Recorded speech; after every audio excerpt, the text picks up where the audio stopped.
దేవుడు లేకుండా ప్రణాళికలు వేసుకోవద్దు. నీ మార్గమును యెహోవాకు అప్పగింపుము, నీవు ఆయనను నమ్ముకొనుము, ఆయన నీ కార్యము నెరవేర్చును. కీర్తన 37:5. దేవుని ఉద్దేశాల్లో లేని ప్రణాళికల్లో మనం మునిగి ఉన్నట్లయితే ఏదో ఒక రోజు మనకు వైఫల్యం తప్పదు. ఇందుకు కారణం మనమే.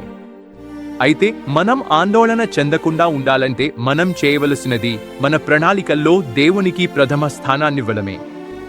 మన ప్రణాళికల్లో దేవునికి చోటు లేనట్లయితే మన మనస్సులు లోకంలో ఉన్న దుష్టత్వాన్ని లెక్కలోకి తీసుకుని ప్రణాళికలు వేస్తాయి. మన ఆలోచనలన్నీ ఈ విషయం మీదే నిలిచి ఉంటాయి. అందుకే నీవు ఆయన మార్గంలో నడుచుకుంటూ ఆయనకు మొదటి ప్రాధాన్యత ఇవ్వు. కాబట్టి మీరు ఆయన రాజ్యమును నీతిని మొదట వెదకుడి, అప్పుడవన్నీయు మీకనుగ్రహింపబడును. మీ మార్గములన్నీ నా దేవుడైన యేసయ్య సఫలపరచునుగాక.